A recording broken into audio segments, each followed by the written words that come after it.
Hey, welcome to another video on the Beyond the Guru series, which is the Beyond the Gurus, the Missing Pieces. And it's a series where we explore the most popular spiritual teachings of the day and also reveal the upgrades that will actually make them work a lot better. And today we're building on the work of the amazing Neville Goddard, well loved and respected. And Neville wrote a book called Feeling is the Secret, and it really is one of the cornerstones of his teachings. It's brilliant for its day.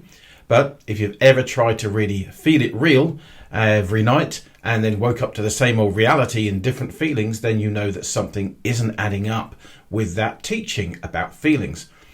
Now, since my first out-of-body experience at the age of 3, I've been exploring what reality is. I've always been intrigued, obviously, who wouldn't be, by the experiences that I'd had, how reality works, and also who I am.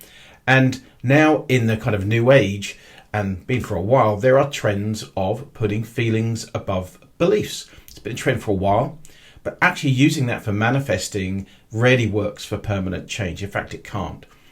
Now, my experience as a healer, full-time later on, working with thousands of people over the years, I watched this process of people pushing feelings more and more, but nothing changed, and I wanted to know why. Again, I'm really intrigued by how this works, and if you're watching this, you probably are too. So here's the twist. Feelings are not the secret. They can't be. There is a missing piece that almost nobody talks about, kind of putting things together when you can take an objective view of Neville Goddard's teachings. And once you see it, you'll understand why Neville was close but incomplete. And we'll come back to that in a moment.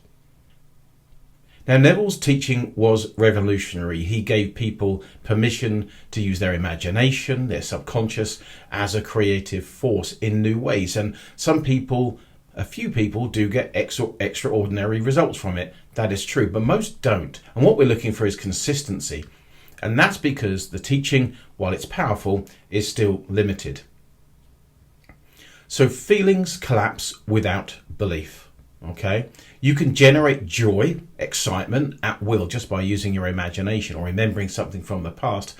But if your deeper belief still says, I'm not worthy, this isn't possible for me, I can't create this, your subconscious rejects the feeling ultimately and it collapses. And that's why so many people get hooked on the buzz of feeling it real. A little controversial, but people go around just trying to get this buzz, but they never really get the results. They just go around trying to feel good in a not so great life. And so the teaching's incomplete. Here's what's really happening. Your brain and your body are part of the camouflage of physical reality. It's key to understand. They're the kind of sensory costume of the world. And it's like wearing a chemical, energetic spaceship. It lets us move through this reality. It lets us touch things through the 5 senses. It allows us to operate within physical reality. But it's not who you are. You are consciousness, eternal, multidimensional, and the beliefs that you need to operate at live within your mind. And your mind, in fact, isn't within the brain. It's not within physical reality. And so if you try and force feelings kind of from the spacesuit that we're in, if you like, they just kind of bounce off. But that's where an identity shift at the level of consciousness, belief, and feelings align. There's no forcing when you combine all the different elements. And this is the piece, of course, that's so challenging that a lot of people don't know about, which is you're not a body trying to feel it real. You are, in fact, a soul, your consciousness, dreaming this reality from 5D reality, which is where you are right now. You actually exist right now beyond the 5 sense world. You're projecting yourself into it. And when you remember that, then feelings flow from beliefs. They're congruent. They're not fabricated. And that's when imagination truly manifests as part of the process, and then we're creating enough energy to actually bring events into physical reality. So how do you actually make the shift at the level of consciousness instead of just chasing feelings kind of on the surface? Well, that's the real question, and I'm going to show you that in a second. Here is the upgrade I want to offer you in Neville's teaching, is that he was right to a degree.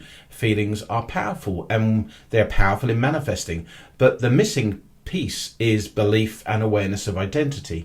The real secret is the alignment of the awareness of the process, how we form reality, how we use beliefs as tools of creation, that we need to expand our own identity, and also then using the emotion and feeling to bring that all together. And that's what produces consistent manifesting results. And without that, it's like hitting the accelerator with the handbrake on. You're just not going to go anywhere. It's not going to work. You might move a little bit, but you're not going to move a lot. So I want to give you something to explore as you drift into sleep. And dreams are a great way of exploring consciousness. I want you to invite your broader self, the eternal you, and say, look, show me in my dreams the beliefs I need to amplify, the beliefs I need to remove, how to use emotions and add more power to my creation. And when you begin to experience that at a level of identity consciousness, then the feelings are real and they're not manufactured.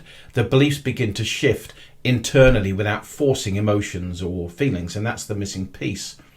So it's not about manufacturing feelings. It's about understanding and experience identity, changing beliefs at the level of our deeper consciousness. And then feelings arise quite naturally and creation flows. So yes, Neville was right to a degree, but for these teachings to really work, they've got to be upgraded. Feeling is the Secret is a great book, no doubt about it, but it's incomplete on its own. So if you want to go deeper into this, you want to actually uncover how to shift beliefs at the deeper level, then I've created a new training and you're welcome to explore that. It's called the Ultimate Belief Breakthrough, and I will link that in the description. It'll show you how to spot unconscious beliefs, how to shape your reality, how to transform them so your change finally becomes far more consistent, and you can access at the consciouscreationacademy.com website. Also, go and check out the school group. You're invited to Manifest Your Dream Life school group. It's completely free of charge at the moment. The link's in the description. And if you did enjoy this, if this piqued your interest and you want to go a little bit more, for me, it's just intriguing, all this stuff. And so amazing to be able to live a life where I am consciously able to learn the manifesting process. We're all in the process of learning, and I would welcome you to come into the group or comment below with any questions. But do please subscribe to the channel, do like the video if you enjoyed it, and I'll see you on the next one, where we'll be exploring other deep concepts about the nature of reality and other teachers and other teachings that can help you create and manifest your dream life. Take care.